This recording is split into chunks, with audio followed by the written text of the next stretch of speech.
Assalamualaikum warahmatullahi wabarakatuh. Sampai ketemu lagi dengan saya. Kita bahas materi fisika di kelas 12. Ini adalah penghujung materi di bab listrik dinamis, yaitu bagaimana aplikasi kelistrikan di rumah tangga, ya kan? Nah, kita kenal di rumah kita itu ada listrik AC dan listrik DC. Mana yang terbaik dan sebagainya nanti kita bahas di dalamnya. Namun yang jelas kita harus kenalkan di dalam rumah kalian semuanya itu ada dua jenis listrik ini yang digunakan, yaitu listrik AC dan listrik DC. Maka supaya kenal kalian dengan kedua listrik ini, mari kita ikuti penjelasan saya berikut ini. Oke, silakan diperhatikan. Penerapan listrik AC dan DC di rumah tangga. Apa yang dimaksud dengan listrik AC dan DC? Atau DC dengan AC? Coba ada yang tahu? Ya, arus DC adalah arus listrik yang arahnya selalu mengalir dalam satu arah. Nah ini ya, kalau arus AC itu justru malah senantiasa berbalik arah secara teratur atau secara periode. Jadi bolak-balik, arusnya bolak-balik itu arus AC, tapi bolak-baliknya itu periodik, ada waktunya. Nah, ya kan? Nah, karena dia bergerak bolak-balik kayak gini ini, maka arus AC ini ada getarannya atau ada faktor getaran, frekuensi, periode dan sebagainya. Nah, makanya kalau kalian tersengat listrik yang menghasilkan listrik AC atau DC itu berbeda efeknya kalau tersengat dengan kedua listrik ini. Kalau yang jelas yang kalian kenal di rumah-rumah kalian itu ada listrik AC yang harusnya dari PLN itu kalau terkena ke manusia itu kita akan kejang, ya kan? Seperti kita bergetar. Nah, karena memang di dalam arus AC itu ada faktor getarannya, ya, yang memompa jantung. Jadi jantung kita ikut dipompa dengan getarannya listrik, ikut frekuensinya listrik. Berapa listriknya di rumah itu frekuensinya? Iya, listrik PLN itu dengan frekuensi 50 Hz, artinya 1 detik berdenyut 50 kali.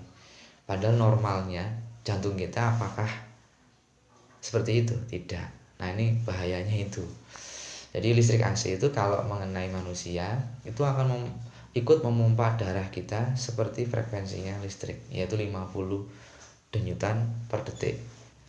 Sehingga kalau orang tersengat listrik itu normalnya seharusnya itu sudah banyak pembuluh darah yang pecah sehingga keluar dari berbagai organ tubuh darah, ya, dari telinga, mulut atau bahkan telinga. Itu ada pembuluh yang pecah. Biasanya adalah pembuluh yang kecil, udara yang kecil. Sehingga efeknya itu ya mematikan. Ya memang. Maka kita harus berhati-hati, ya. Apa berarti terus DC nggak berbahaya, Pak? Nah, tidak, sama juga. Cuman berbahayanya ini dengan DC ini karena yang kamu jumpai di rumah itu banyak AC-nya, ya.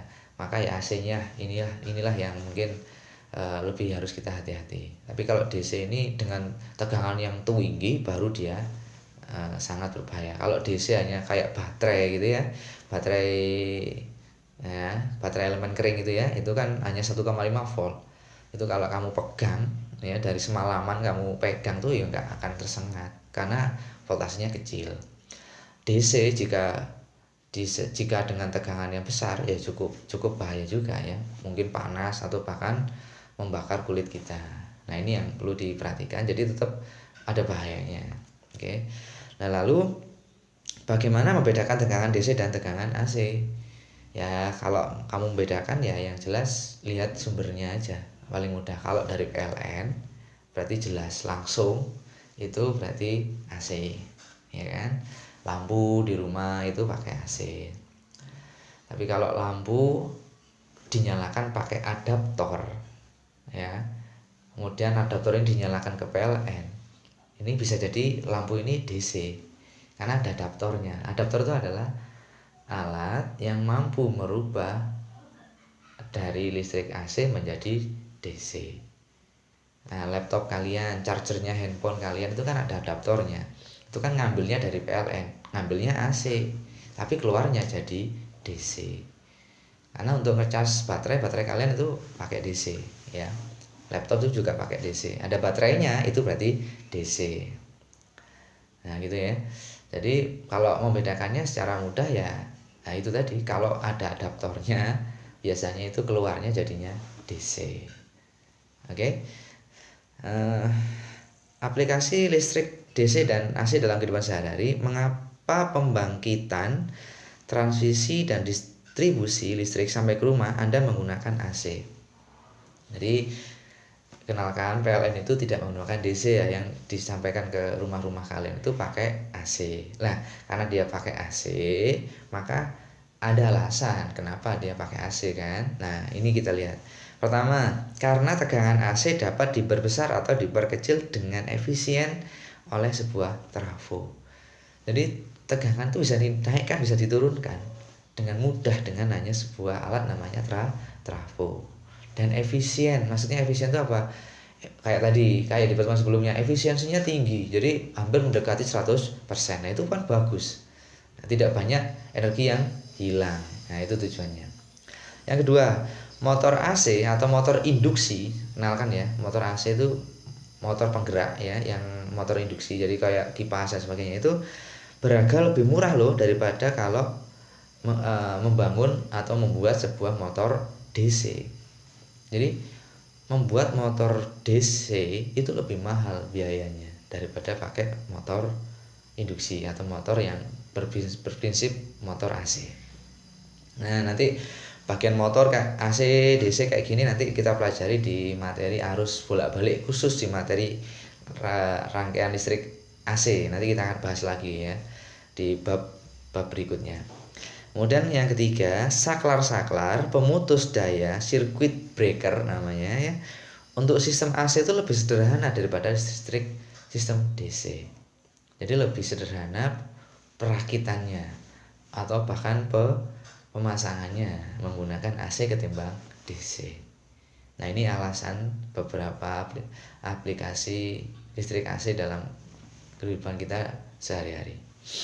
Lalu bagaimana bentuk rangkaian AC dalam rumah-rumah kita? Nah, ini kamu lihat sendiri ya, kalau di gambar ini ada nomor 1 ini arahnya dari PLN ya, dari gardu listrik ya ini, kemudian nyampe ke terminal rumah, masuk ke circuit breaker di sini.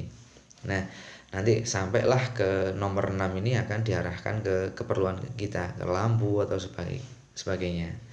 Nah, ini contoh dari suplai listrik dari 2 jalur kawat menuju rumah. Jadi 2 jalur ya. Yang di rumah kalian itu kan pakai 2 jalur gini kebanyakan. Oke. Kemudian untuk suplainya itu kan ada sirkuitnya ya, ada sirkuit breakernya ya. Kita kenalkan di sini.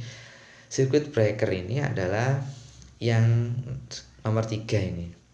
Lalu dia menuju ke nomor 4 ini, yaitu kWh meter. Ini kWh meter nomor 4 ini. Nah, ini nomor 3 ini. Nah, di nomor 4 inilah namanya kWh meter, itu yang biasanya kamu lihat di depan rumah, yang ada kalian tombol untuk mengisi pulsa dan sebagainya. Itu di sini, atau ngisi token ya. Nah, di sini nih kWh meter ini. Baik yang listrik model pasca ataupun yang prabayar. Yang model dulu ya langsung muter, itu ada kayak semacam roda gerigi gitu ya, itu muter terus, itu kemudian ada kayak semacam speedonya analog digital analog angka ya, angka analog yang bisa muter terus itu ya. Nah, itu kWh meter namanya. Nah, ini diukur tiap bulan atau setiap periode waktu baru akan dikenai biaya. Biasanya kan tiap bulan. Makanya nanti kalau kalian bayar listrik itu, kalau yang model lama itu kan per bulan. Nah, per bulan itu dihitung per tanggal tertentu dalam tentang 1 bulan, kemudian dikurangi aja angka kWh meter ini. Misalkan bulan ini kWh meternya 1000. bulan depan ternyata dicek awal bulan ternyata 1100. Nah, berarti kamu bayar 100 kWh-nya itu. Nah, gitu. Nah, 100 kWh tadi inilah yang menjadi satuan untuk biaya listrik kalian. Jadi di rumahmu itu pasti ada alat ini nomor 4 ini, ada kWh meternya. Jadi alat ukur listrik itu bukan meteran listrik ya. Kalau di rumah-rumah mungkin disebut meteran listrik, oke lah. Itu yang dimaksud adalah ini, namanya kWh meter. Lalu ke bawah ini langsung ya ke kontak pelayanan rumah. Ya, perhatikan di sini kalau 2 jalur itu ada L sama N ya. L itu line-nya, ini kabel yang mengandung listrik itu L-nya, dan N ini adalah kabel netralnya. Jadi arus AC itu ada L sama N, line sama netral. Nah, bukan plus sama min. Kalau plus sama min kan DC. Nah, apakah ini berbahaya dua-duanya? Ya sama saja ya kan. Pokoknya jangan sampai kena kabel inilah. Makanya kabel itu harus terbungkus. Makanya ada karet. Nah, itu bahannya isolator supaya kalau terkena kabel itu nggak langsung ke bagian tembaga yang ada line sama netralnya ini. Ya. Oke, itu kita lanjutkan. Bentuk rangkaian AC dalam rumah-rumah. Nah, ini kalau ada yang penasaran bagaimana bentuk kWh meter ya. Nah, ini bentuknya ya. Nah, ini kalau kamu lihat ini kayak semacam saklar gitu ya. Kalau ini namanya MCB. Jadi ini untuk memutus nyambungkan line atau netral, kabel netral tadi. Biasanya ini line-nya yang diputus sambungkan. Dan inilah kWh meter tadi. Nah, ini kan ada angka-angkanya untuk melihat berapa pemakaian kWh meternya tiap bulannya. Oke, lalu nah ini contoh pemasangan. Kalau contoh pemasangan bisa dilihat ini ya. Dari kontak tadi, dari yang tadi nomor mana dari nomor 3, dari yang tadi ya, gambar ini ya, gambar sebelah ini ya. Ini nanti kan ada 2 jalur tuh, L sama N. Nah, ini L sama N tuh dihubungkan ke lampu di paralel ke saklar. Nomor 2 ini saklarnya. Nah, yang diputus sambungkan itu yang L-nya, yang line-nya, kabel line-nya. Netralnya ini dilangsungkan bisa ini. Jadi coba ini langsung. Ya, ini langsung ke sini, tapi L-nya ini yang biasanya yang dibuat saklar. Jadi L inilah yang dihubungkan ke lampu. Jadi kalau boleh dilihat di sini, ini kan netral ya. Nah, di sini netral. Kabel netral ini enggak terhubung ke lampu sebenarnya. Nah, yang L ini, yang line ini, nah ini diarahkan ke sini. Nah, ini. Nah, lalu ke sini. Nah, L sama N ini kalau dihubungkan atau diposisikan on, maka lampunya ikut nyala. Ya kan? Karena kalau L sama N ini sementara kan mereka dari kawat yang berbeda. Ini kan berarti tidak terhubung, nanti rangkaiannya terbuka. Nah, supaya nyala maka ini harus di on kan, ya, dihubungkan. Nah, kayak gitu. Nah, kayak seperti itu ya. Jadi yang digunakan untuk ke alat itu kabel line-nya, bukan kabel netralnya. Lalu bagaimana ya memasang saklar atau sekring atau memasang perangkat elektronik di rumah kita dalam satu rangkaian? Ya ini ya, usahakan dalam kondisi kawatnya off, jadi saklarnya harus dimatikan dulu. Kalau nggak yakin langsung aja tadi yang depan tadi, yang depan ya ini yang di MCB ini dimatikan semua, dimatiin, di off kan semua. Nanti ada tombol kayak gini ya, milih 0 atau 1. Nah, kamu pilihkan, arahkan ke yang 0. Kalau 0 itu berarti off kan gitu ya. Nah, ini arahkan ke sini supaya kalau kamu nggak yakin di saklarnya lampu, maka kamu ke depan untuk mematikan seluruh jaringan di rumah, matikan semua. Jadi jangan sampai kalian membenahi perangkat listrik dalam kondisi kawat yang on ya. Harusnya kawatnya tidak bertegangan. Atau mungkin ini ilustrasinya ya. Lihat aja. Kalau sekring di sini, sekringnya di sini, saklarnya di sini. Jadi sekring itu diberi saklar. Akhirnya otomatis kalau saklarnya terbuka, otomatis ini kawatnya tidak bertegangan, ya kan? Kemudian di sini sekringnya ini terhubung. Ya, oke. Kemudian di sini ada saklar.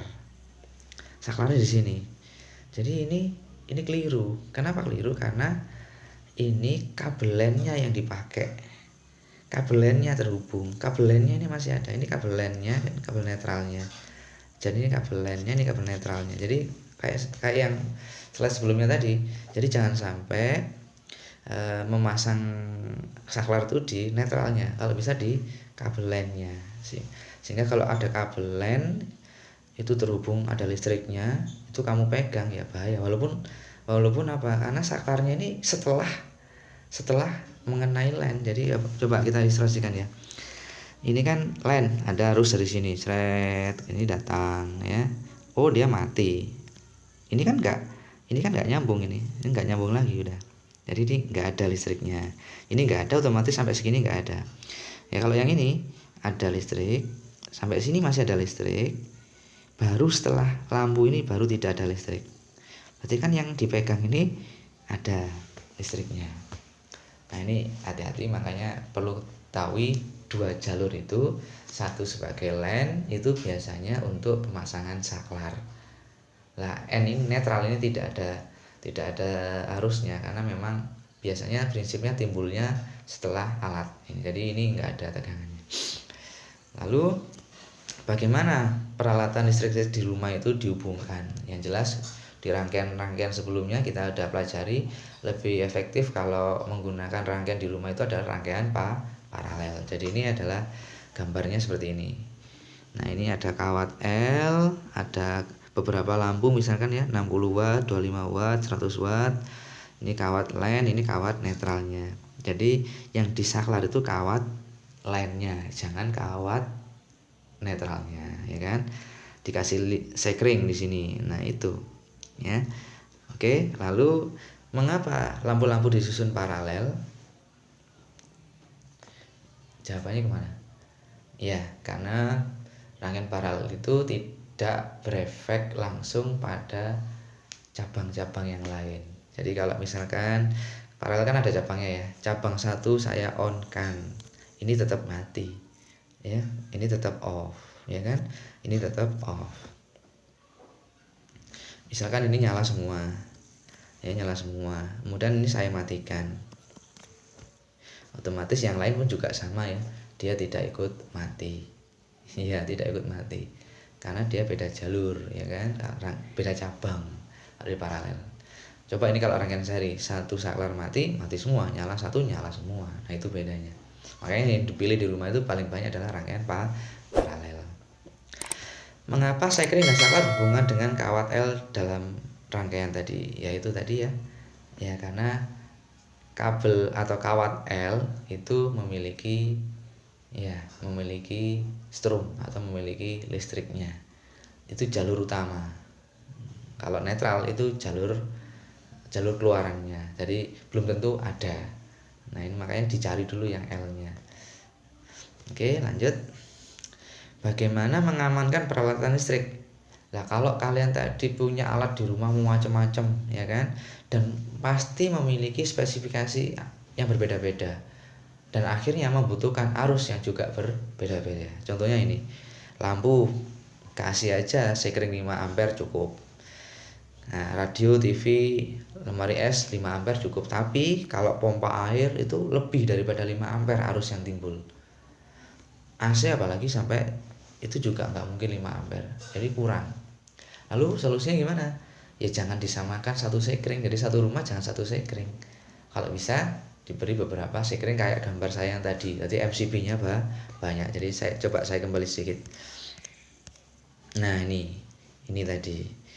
Misalkan yang sebelah sini untuk yang 5 ampere, yang ini mungkin untuk yang 13 ampere. Nah enak gitu. Otomatis jalurnya nanti beda.